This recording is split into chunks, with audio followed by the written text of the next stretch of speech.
আমাক ডেইলি 30 টাকা পয়সা দিয়ে 30 টাকাত আমাৰ ৰাতিপুৱাৰ চাহখিনিয়ে নহয়। আমাৰ অসমৰ মুখ্যমন্ত্ৰী হিমন্ত বিশ্ব শৰ্মা ছাৰ ডাঙৰীয়া আপোনাক কৈছো আপোনাৰ লাজ লগা নাইনে এই মহিলাসকলক যে আপুনি 30 টকাকে দিন মজুৰি দি আছে আপোনাৰ লাজ লগা নাইনে আজিকালি 30 টকাত কিবা পাই জানো তো গাইস আপোনালোকে কমেন্ট কৰি জনাব।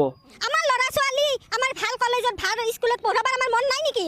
মুখ্যমন্ত্ৰী ছাৰ ডাঙৰীয়া আপোনাক কৈছো আপুনি যদি এওঁলোকৰ প্ৰাপ্য দিব পাৰে তেনেহলে প্ৰাপ্য দিয়ক আৰু যদি আপুনি প্ৰাপ্য দিব নোৱাৰে তেনেহলে আপুনি গাদি এৰি দিয়ক আৰু নহলে এওঁলোকক বঞ্চিত কৰক। সিধা মানুহ সিধা কথা, কোনোবাই ভাল পালে পাওক কোনোবাই বেয়া পালে পাওক তাতে আমাৰ কব লগা নাই। এওঁলোকৰ যদি প্ৰাপ্য দিব নোৱাৰা তেনেহলে হয় এওঁলোকক বঞ্চিত কৰি দিয়া আৰু নহলে আপুনি গাদি এৰি দিয়া। তাৰ কাৰণ এওঁলোকৰ এটা মন আছে ল'ৰা ছোৱালীক ভালকে পঢ়ুৱাব এসাঁজ ভালকে খাব, কিন্তু আপুনি কি কৰিছে 30 টকাকে দিন মজুৰি দি আছে। 30 টকাত আজিকালি কিবা পায় জানো? তো গাইস আপোনালোকে কমেন্ট কৰি জনাবচোন 30 টকাত আজিকালি কিবা পায় জানো আৰু 30 টকা কিবা দিন মজুৰি আছে নেকি কবাত? আজি মই গোটেই অসমবাসী ভাই বন্ধুসকলক কৈছো আজিৰ এই ভিডিঅ'টো কমসে কম আপোনালোকে শ্বেয়াৰ কৰক যাতে আমাৰ মুখ্যমন্ত্ৰী ছাৰে আজিৰ এই ভিডিঅ'টো দেখা পায় আৰু যাতে এই মহিলাসকলে ন্যায় পায় আৰু নিজৰ প্ৰাপ্যটো যাতে পায়। আমি কিমান কষ্ট কৰি ল'ৰা ছোৱালী পঢ়াব লাগিছে আমাৰ 30 টাকাত আমাৰ কি হয়? তো গাইস আপোনালোকে বিবেক বিবেচনা কৰি চাব আজিকালি 30 টকাত কিবা পায় জানো? আজিকালি 30 টকাত কিবা খাব পায় নেকি? এক কাপ চাহ খাবলৈ গ'লে 30 টকা লাগে আৰু 30 টকা আমাৰ হিমন্ত বিশ্ব শৰ্মা ছাৰ ডাঙৰীয়া কি কৰি আছে 30 টকাকে দিন মজুৰি দি আছে।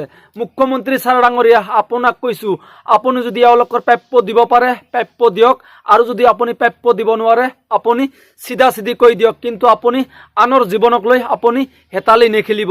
এই মহিলাসকলৰ জীৱনক লৈ আপুনি হেতালি নেখেলিব।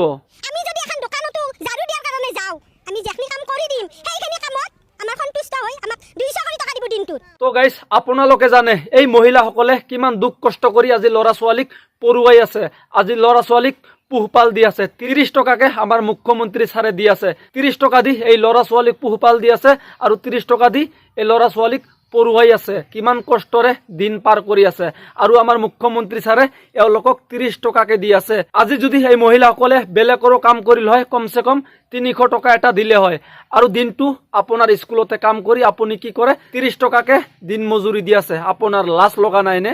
কিন্তু আমি 30 টাকা পাও, আমি 8টা বজাৰ পৰা 2টা 2:30 লাগি আমি কাম কৰি থাকিব লাগে। ল'ৰা ছোৱালী ঘৰত পায়খানা কৰি না আমি পায়খানা চাফা কৰিব লাগে, ফিল চাফা কৰিব লাগে। গুণোৎসৱ দিছি হেমন্ত ছাৰে, গুণোৎসৱত আমি ভাত ৰান্ধি দিয়াৰ পৰা আমাৰ পৰা আমি ক্ৰেডিট দিও। আমি গুণোৎসৱত যেন 25,000 টকা দিয়ে সেই 25,000 টকা কৰ পৰা পায়? তো গাইস আজিৰ ভিডিঅ'টো এইখিনিয়ে আৰু যদি ভিডিঅ'টো ভাল লাগে আমাৰ ফেচবুক পেজটোত ফলো কৰি ভিডিঅ'টো এটা শ্বেয়াৰ কৰি আমাৰ লগত থাকিবা। তো সকলোৱে ভালে থাকক শান্তিত থাকক আৰু আমাৰ কাৰণে দোৱা কৰক যাতে ন্যায়ৰ হৈ মাত মাতিব পাৰো।